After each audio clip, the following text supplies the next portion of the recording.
Okay, so we're going to talk a little bit about diagnosis and management of PE. So I'm going to give you information about diagnosis and management of PE, and every institution is going to have an institutional bias. But what you need to know is sort of what the data really is, okay? So this is interesting. Oh yeah, I can't see what I'm talking about. So just as far as diagnosis and management of PE, I think the diagnosis is actually not the big conundrum. I think that most of the time people come in, they have shortness of breath or chest pain, and they get a CT scan. So this is just a nice demonstration of a saddle embolus on a CT scan. I think almost always when we get called for the acute symptoms or after the diagnosis has already been made. So I'm not going to spend a whole bunch of time talking about diagnosis. VQ scan is a much longer study that generally isn't done as often. It can be very diagnostic, but I think CT is really the gold standard. And historically, we talked about pulmonary angiogram being the gold standard, but I think CT and the resolution of current CTs is probably as good or superior to pulmonary angiogram. In particular, with my very first Varithena case, that patient was a 20-year survivor of stage 4 breast cancer, and so she had routine scans at MD Anderson, and I really want to tell you that if you have really, really savvy radiologists, they will read a microscopic PE. And so I had a patient who had a Varithena treatment of a superficial vein. She went for her routine 1-year CT scan at MD Anderson, and they called her and said she had an acute PE. They wouldn't let her leave the hospital, and she had a 1 millimeter PE. Very true when I went back and had to look, but it was microscopic. It was very difficult to see, and they put her on fragment for 6 months. When I presented it at my own minute, my colleagues said, oh, that's probably not even related to your Varithena, but temporarily it was. So really savvy CTs, people reading CTs can read really microscopic PEs. So this is a PE algorithm that was put out by the Pulmonary Embolism Response Team Committee, and I think now this is a fairly standard approach. You can have a patient with a suspected diagnosis of PE and you get a stat CTE with PE protocol. Initially, you initiate unfractionated heparin therapy, and then people really fall into 3 categories. And we'll go over these 3 categories because I think the categorization and the classification of PE is going to be really, really important as we look at what the outcomes are. So there's low risk, and those are patients who have no blood pressure abnormalities, they don't have any evidence of right heart strain, and they have a PE. And it could be a big PE with no right heart strain and no blood pressure abnormalities, and it could be a small PE, and it's still low risk. And so our ER doctors now send people home with PEs. They come in, they have a PE, they had some chest pain, they don't have any blood pressure abnormalities, they can take their anticoagulation, whether it's Eliquis or Lovenox, and they get sent home from the ER. So a PE, a low-risk PE in a patient who is pretty reliable is not necessarily a reason to admit the patient. Now that would be different in a patient who's advanced age, chronic pulmonary conditions, et cetera. But for a lot of people, our low-risk PE patients are going straight home. The main subject of controversy is really the submassive PEs who still have a systolic blood pressure greater than 90, but they do have some right heart strain. And they also can have some elevated biomarkers. And then the massive PE is the person who definitely has blood pressure compromise in addition to right heart strain.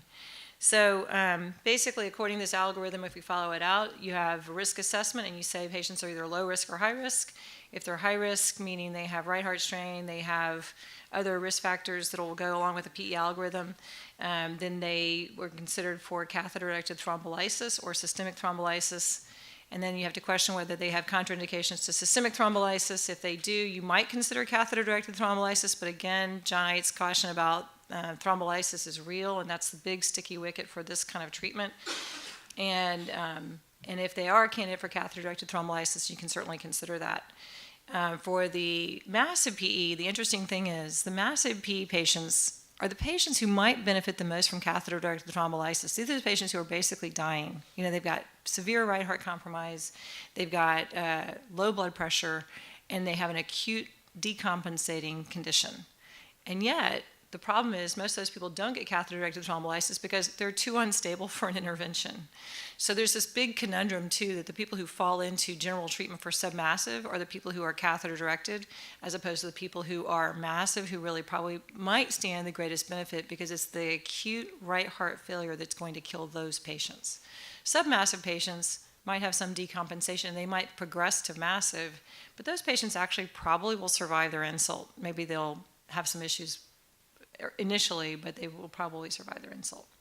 So I think it's kind of an interesting conundrum in that the patients who are massive are typically triaged to systemic thrombolysis when the acute resolution of the clot is probably really important in them. And that's just because they're unstable. And so the anesthesiologist doesn't want to take them to the OR. The person who's doing the intervention doesn't want them to die on their table. But I think we might have that flipped. So just other things that are collected, and I particularly want you to look at this lower slide right here, the risk factors.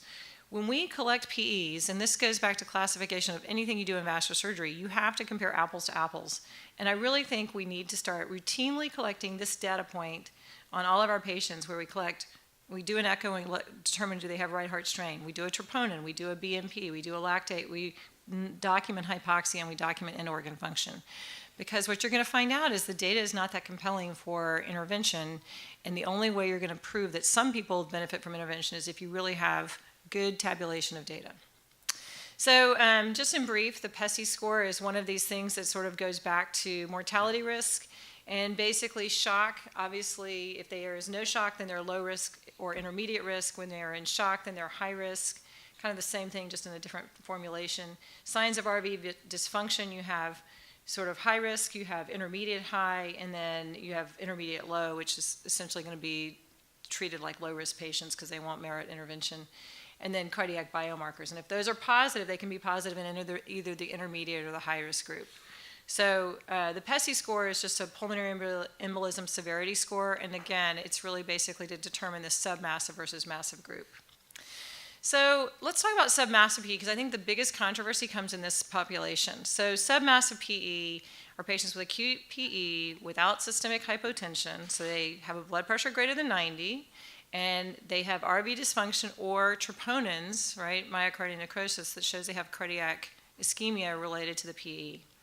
So RV dysfunction, and they defined it, was RV dilatation, and they defined an RV to LV diameter ratio of greater than 0.9. Some people use 0.1. There's at least one study that uses 1 as a cutoff, but it's generally 0.9.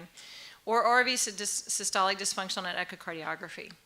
You can also have RV dilatation on CT, so at least one of our local Memorial Hermann hospitals uses CT to trigger consults to the radiology group. The CT guys will say, hey, this guy has RV strain on CT. You can have an elevation of the BMP greater than 90. You can have elevation of the N-terminal pro-BMP greater than 500. And then you can have EKG changes, which are showing a new or incomplete right bundle branch block.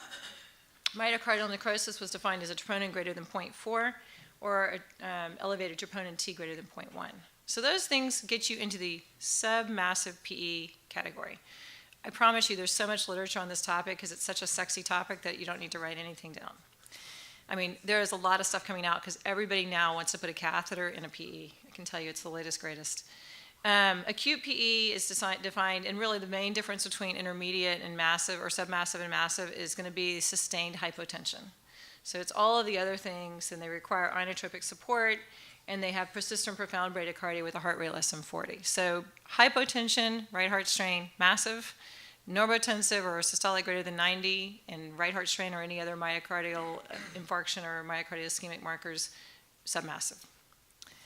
So just to put this out there, because for the vascular surgeons in the room, I can tell you there's a huge bias for ECOS or angiovac for treatment of PE. But it's interesting if you ever work in a area where you cross specialties, and I sort of overlap with different groups. When I talk to my radiology colleagues, they're like, oh yeah, the ECOS doesn't make any difference.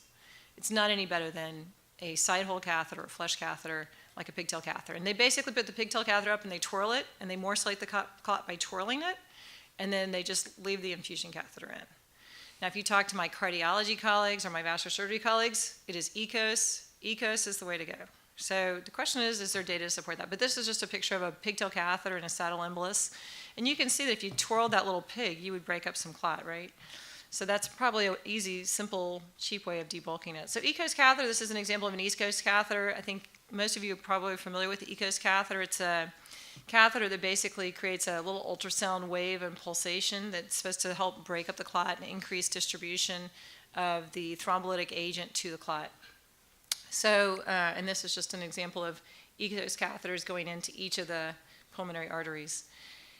And then angiovac. Angiovac is kind of interesting. There was a huge amount of enthusiasm with angiovac early because you were like, look at this, and they'd show these, people who were doing angiovac would show these pictures of this enormous clot, you know, like look at this. And it was kind of like when you take thrombus out of an SFA or a femoral artery or an iliac, and you just see this big clot, and you're like, well, that's got to make them better.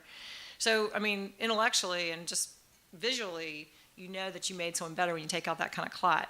And the downside is the catheter is 26 French. You have to have a heart lung bypass machine to do the procedure.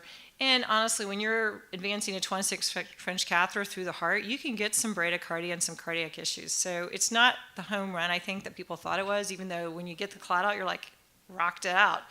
Because you still have this 26 French hole in the vein, which now you can perclose. But you may also have some cardiac instability in an already unstable patient. So I'd say it's probably met less enthusiasm than was initially considered, because even though you do significant debulking, there is a morbidity associated with that size catheter. So, and then of course there's, and let's not forget, surgical pulmonary embolism extraction, which from a surgical standpoint, when it's done and the patient lives, it's probably the most definitive way of removing clot. But you have to have cardiac surgeons, and remember the mortality when you take people to surgery is about 50%. So it's probably 50% for all comers who meet that criteria of being massive PEs, but when you take them to surgery, there's about a 50% mortality in most of those patients. So if they save them, it's a huge win. If they die, it's probably the predicted mortality of that problem, but it's still their mortality. So I want to just kind of go through a couple different studies, because I think I don't know, probably nobody in this group remembers, there used to be a guy named John Porter, and he was like the curmudgeon of vascular surgery.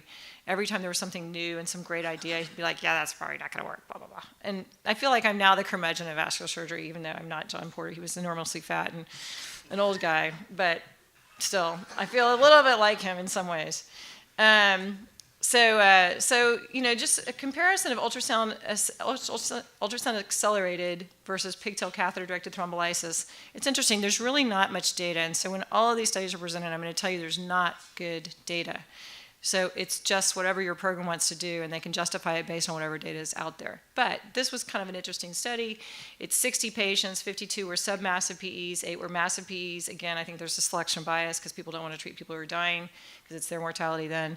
But the endpoints were basically PA pressure, the Miller PE severity index, tissue plasminogen activator dose, because we know that causes increased bleeding for higher doses, infusion duration, and procedural variables and complications. I can't read my slides based on this.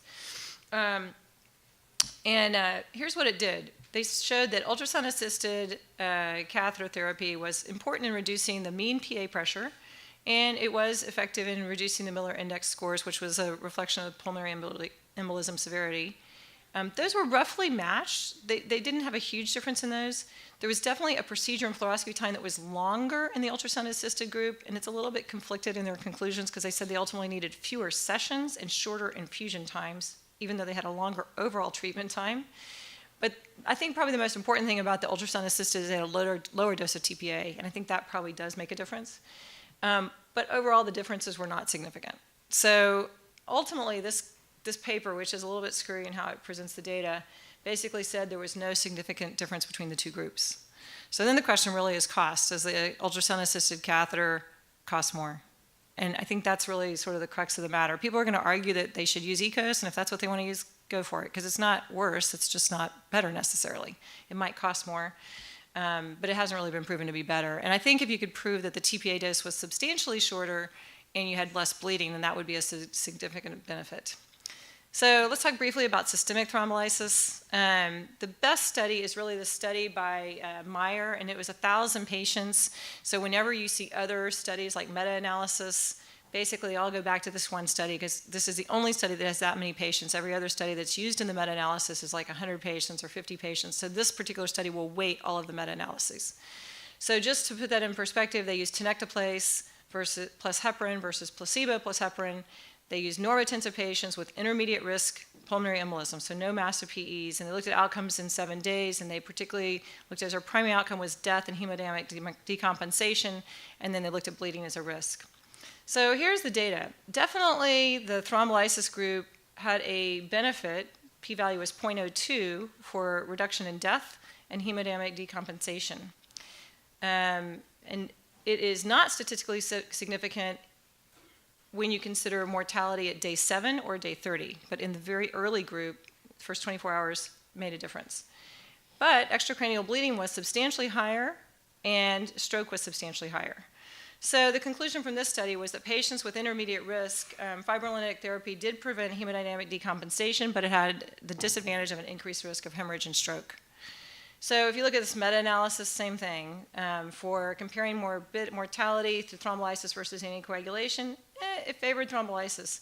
If you compare it on the next slide to thrombolysis versus anticoagulation for bleeding, intracranial bleeding in particular, it favored anticoagulation. So the big sticky wicket in all of these trials is that you get a small benefit in probably not really a benefit in overall mortality when you look at the 30-day mortality, but in the very short-term mortality, and definitely you get an improvement in right heart failure and hemodynamic decompensation, but you get no benefit in the bleeding risk, and the bleeding risk sometimes is stroke or death from stroke or extracranial bleeding. So the problem with all these studies is really bleeding.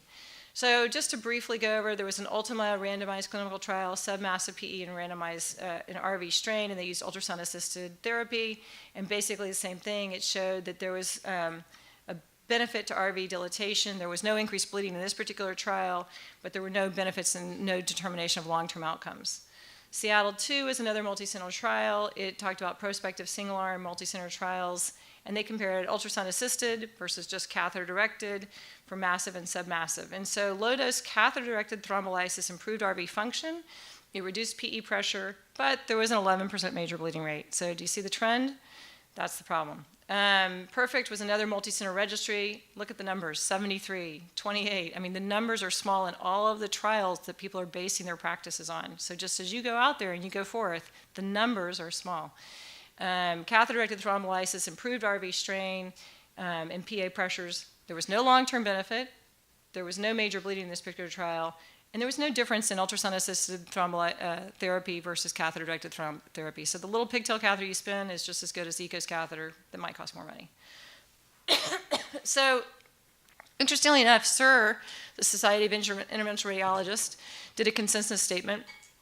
And they basically supported catheter-directed thrombolysis, it's okay, in acute massive PE for rapidly deteriorated conditions in patients who had failed systemic thrombolysis. It's kind of an interesting subset because usually people won't do catheter-directed thrombolysis in the absence when someone's already had systemic thrombolysis. But they were like, these people are the people who are truly dying. This is where you just go to the wall.